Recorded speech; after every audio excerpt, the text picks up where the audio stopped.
पाकिस्तान ये कह रहा है कि ये जानबूझ के हमसे मिले हैं। ये पाकिस्तान ने इनको जंग में हराया, तो अब ये मिल रहे हैं, पहले तो नहीं मिल रहे थे।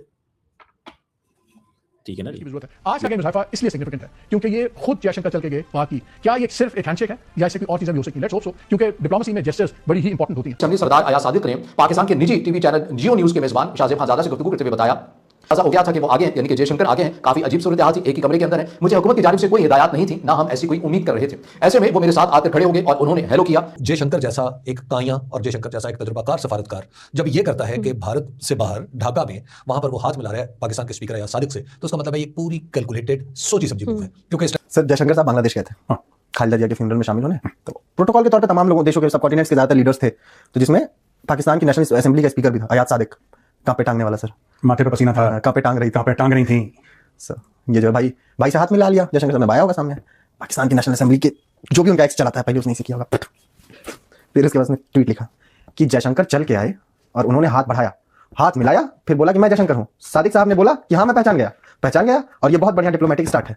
जब ये अयाज सादिक साहब उधर जाते हैं और वहां से उनके फॉरेन मिनिस्टर भी आते हैं बेगम खालिदा जिया की जो फ्यूनरल के ऊपर, स्टेट फ्यूनरल पे, तो ये पहली मर्तबा है कि कोई टॉप लेवल डिग्निटरी इंडिया और पाकिस्तान के आमने सामने हो। नंबर 1, मई 2025 वो 5 दिन की जंग में जिस तरह को एक फैसला कुछ शिकस्त हुई इंडिया को पाकिस्तान के हाथ से, और जो उसके बाद इंटरनेशनल लेवल पे इंडियंस की इतनी क्रेडिबिलिटी मैं समझता हूँ डिस्ट्रॉय हुई है। किस तरह प्राइम मिनिस्टर मोदी जो है वो इंटरनेशनल लेवल पे अपना सर छुपाते फिरते हैं, और कोई उनका स्टेचर में कितनी कमी आई है इन द सेंस कि वो अपने आप को हमेशा प्रोजेक्ट करते थे कि बहुत बड़ी वो इकोनॉमिक पावर है, बहुत बड़ी वो मिलिट्री पावर है, और वो उनकी एक हेजेमनी है जो कि इस खित्ते पे कायम है। और खासकर पाकिस्तान जो है जिसकी इकोनॉमी छोटी है, और जाहिर बात है मिलिट्री स्ट्रेंथ में हमारा कोई मुकाबला नहीं है। India 4-5 times bigger in strength उनकी आर्म फोर्सेस, तो वो सब कुछ तो डिमोलिश हो गया बड़ी बुरी। अब ये पिछले 5-6 महीने से तो यही बात चल रही थी कि जनाब ऑपरेशन सिंदूर 2.0 होगा, इनके जयशंकर साहब हैं, ये होंगे, इनके डिफेंस मिनिस्टर साहब हो गए, कि हम जिसको ये कहते हैं, हम तो आजाद कश्मीर कहते हैं, हम पाकिस्तान ऑक्युपाइड कश्मीर वापस लेंगे, वगैरह वगैरह। और जिस तरह इनके आर्म फोर्सेस के अंदर एक बड़ी डिवीजन क्रिएट हुई है, फ्रिक्शन है between the arm forces and the Indian government and Modi, के वो इंडियन आर्म फोर्सेस भी समझते हैं कि प्राइम मिनिस्टर मोदी जिम्मेदार है, जिसने एक मिलिट्री फेलियर तो अपनी जगह है, लेकिन बहुत बड़ा पॉलिटिकल फेलियर भी है जिसने इंडिया को इतनी बदनामी से अपना उनके हिस्से में आई।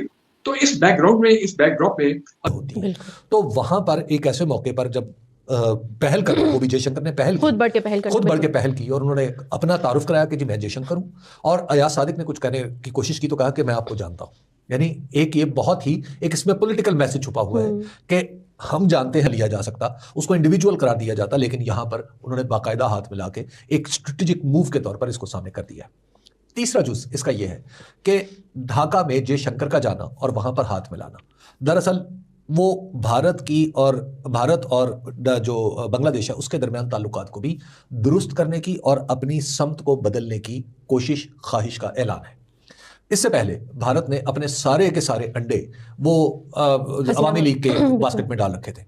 खालिदा जिया साहिबा के साथ उनके कभी भी अच्छे रिलेशन नहीं रहे।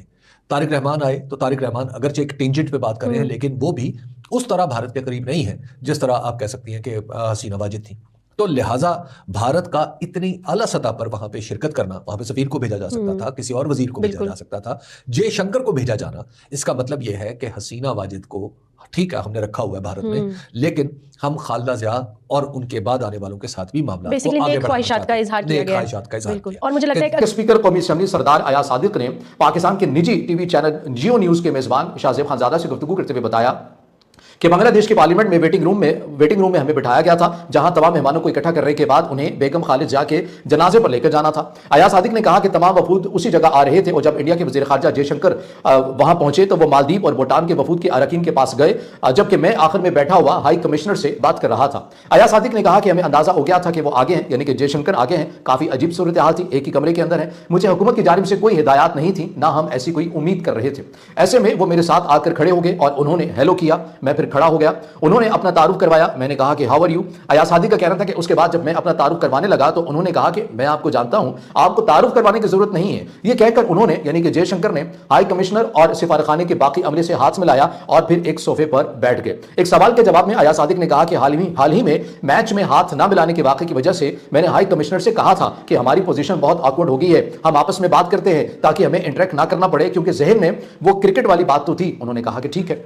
यानी पाकिस्तान के जो कौमी असेंबली के स्पीकर हैं अयाज सादिक साहब, वो ये कह रहे हैं कि मेरे जहन के अंदर ये बात तो थी ना कि भारत ने अपनी इस खारजा पॉलिसी का हिस्सा बना लिया था कि जो क्रिकेट की टीम है, चाहे वो मेंस है या वुमेन्स हैं, वो आपस में हाथ नहीं मिलाएंगी। उन्होंने अपनी टीम को वाज़ेह हिदायत दी। जब उन्होंने अपनी टीम को हमारी टीम के साथ हाथ मिलाने नहीं दिया, अपनी खारजा पॉलिसी का हिस्सा बना लिया और भारत के वजीर खारजा है जयशंकर, तो ये कैसे होगा कि यहाँ पर पाकिस्तानी वफ्द और इंडियन जो वफ्द हैं ये आपस में हाथ भी मिलाएंगे? ऐसा तो हो नहीं सकता था। तो अयाज सादिक साहब कहते हैं कि मेरे लिए सरप्राइजिंग था कि वाकई ऐसा होना तो नहीं चाहिए था, लेकिन बहरहाल हो गया। अब चूंकि हमारी ऐसी तरबियत नहीं है कि एक शख्स आ रहा है और सलाम कर रहा है या हेलो कह रहा है तो हम उसका जवाब ना दें, तो लिहाजा मैंने भी अखलाकी बुनियादों के ऊपर मैं भी अपनी कुर्सी से उठा, सोफे से उठा और मैंने उनके साथ इंटरेक्ट किया और उनके साथ हाथ भी मिलाया।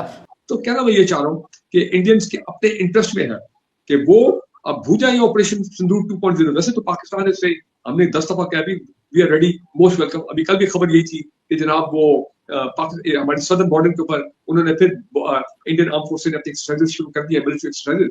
ठीक है, करते रहे, but the point is they also understand that this time we would be even better prepared.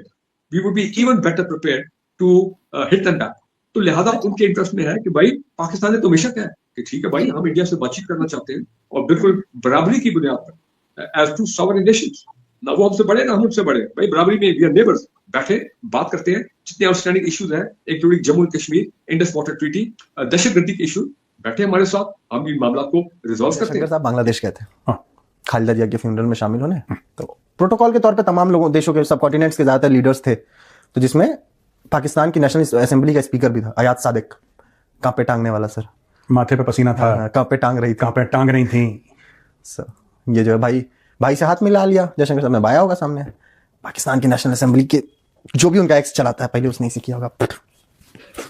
फिर उसके बाद उसने ट्वीट लिखा कि जयशंकर चल के आए और उन्होंने हाथ बढ़ाया, हाथ मिलाया, फिर बोला कि मैं जयशंकर हूं। सादिक साहब ने बोला कि हाँ मैं पहचान गया, और ये बहुत बढ़िया डिप्लोमेटिक स्टार्ट है।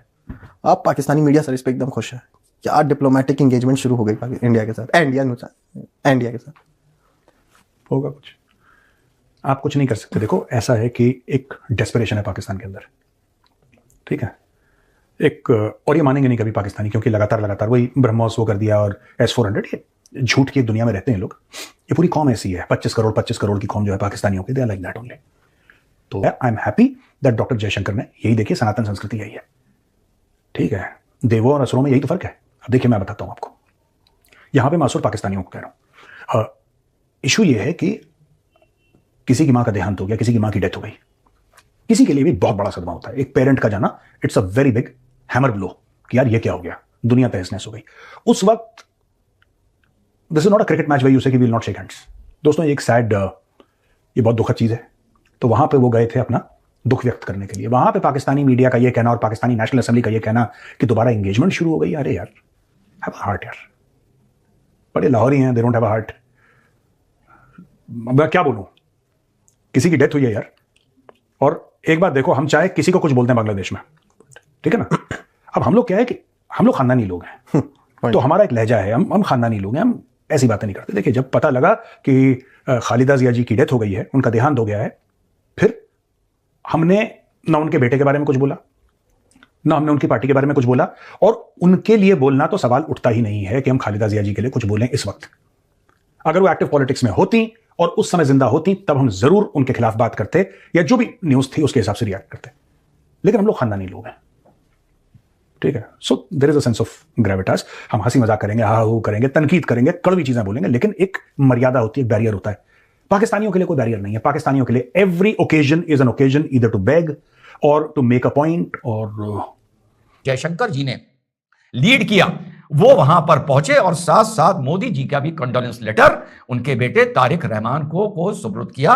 और इधर दिल्ली में बांग्लादेश हाई कमीशन में राजनाथ सिंह जी पहुंचते हैं और वहां पर श्रद्धांजलि अर्पित करते हैं इनको, खालिदा जिया जी को। और साथ साथ एक चर्चा और आ रही है कि पाकिस्तान असेंबली के स्पीकर सरदार अयाज सादिक से जयशंकर जी मिले, और इस पर बहुत से लोग मुझसे भी सवाल पूछ रहे थे। पहले बता दूं कि सरदार अयाज सादिक कौन बंदा है, इसका कौन सा बयान कितना हिंदुस्तान में एक टाइम पर पाकिस्तान में वायरल हुआ था। अभिनंदन की क्या बात करते हैं। मुझे याद है शाह महमूद कुरैशी साहब उस मीटिंग में थे जिसमें प्राइम मिनिस्टर साहब ने आने से इनकार कर दिया और चीफ ऑफ आर्मी स्टाफ तशरीफ लाए।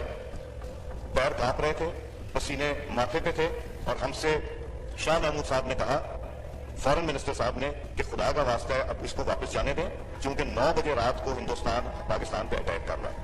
वो कोई हिंदुस्तान में अटैक नहीं करना था, कुछ नहीं होना था, सिर्फ घुटने टेक के अभिनंदन को वापस भेजना था। सुना साथियों, पता है मुलाकात कहां हुई है? मुलाकात किसी 5 सितारा होटल में नहीं हुई है, मुलाकात कोई मीटिंग के लिए नहीं हुई है। जब जयशंकर जी वहां पहुंचते हैं तो सरदार अयाज सादिक जी शायद वहां मौजूद थे, या जयशंकर जी वहां मौजूद थे और सादिक साहब वहां पहुंचते हैं। तो जिसको उर्दू में पुरसा देना बोला जाता है, हिंदी में श्रद्धांजलि देना बोला जाता है, अंग्रेजी में कंडोलेंस देना बोला जाता है, वो उस घर में वो माहौल था। एक तरह से एक ट्रेजेडी का, अफसोस का माहौल था। वहां पर जब मुलाकात होती है तो आप डिप्लोमेसी के चलते भी या किसी के भी रीजन में वहां पर आप एक ऐसा नेगेटिव माहौल नहीं क्रिएट कर सकते और नहीं करना चाहिए। तो इस हैंडशेक पर आरोप उंगली उठाने वाले ये समझ लें किसी 5 सितारा होटल में, किसी सेमिनार का, किसी मीटिंग का नहीं था, एक उस घर का था जहां गमी हुई थी और जहां 2 नेता पहुंच गए थे। और ऐसे मौके पर आंखें दिखाना या पीठ दिखाना या कंधे दिखाना, ये शोभा एक प्रॉपर डिप्लोमेसी को और इवन मानवता को नहीं देता है कि गमी के घर में आप इस तरह से जाकर एक माहौल को टेंस करें। और तो दोस्तों, जैसा कि आप लोगों ने वीडियो देखी, वीडियो में आपने देखा कैसे पाकिस्तान के जो विशेषज्ञ और जो पागल मीडिया है, जो बौखलाई मीडिया है, जो पढ़ी लिखी गंवार मीडिया है, वो कह रही है कि जयशंकर खुद आके उन्होंने पाकिस्तान के जो XYZ जो भी है उनसे हाथ मिलाया है। लेकिन उन गंवारों को ये नहीं पता कि जैसा बांग्लादेश में किसी XYZ में गए थे और वहाँ जाके किसी भी किसी भी टॉपिक पर बात करना अच्छा नहीं रहता। ये एक समझदार व्यक्ति की पहचान होती है और समझदार कंट्री की पहचान होती है। तो पाकिस्तान तो दोस्तों सोचता रहता है और भारत को हमेशा नीचे दिखाने की उसकी कोशिश रहती है, जो कि कभी हो नहीं पाएगी। और आप लोगों को पता है कि बाप बाप होता है, बेटा बेटा होता है। तो दोस्तों, पाकिस्तान में तो ये हालात चलते रहते हैं। आप लोगों को अगर वीडियो अच्छी लगी हो तो लाइक करें, चैनल को भी सब्सक्राइब करें, अपने दोस्तों में शेयर करें। जय हिंद, जय भारत।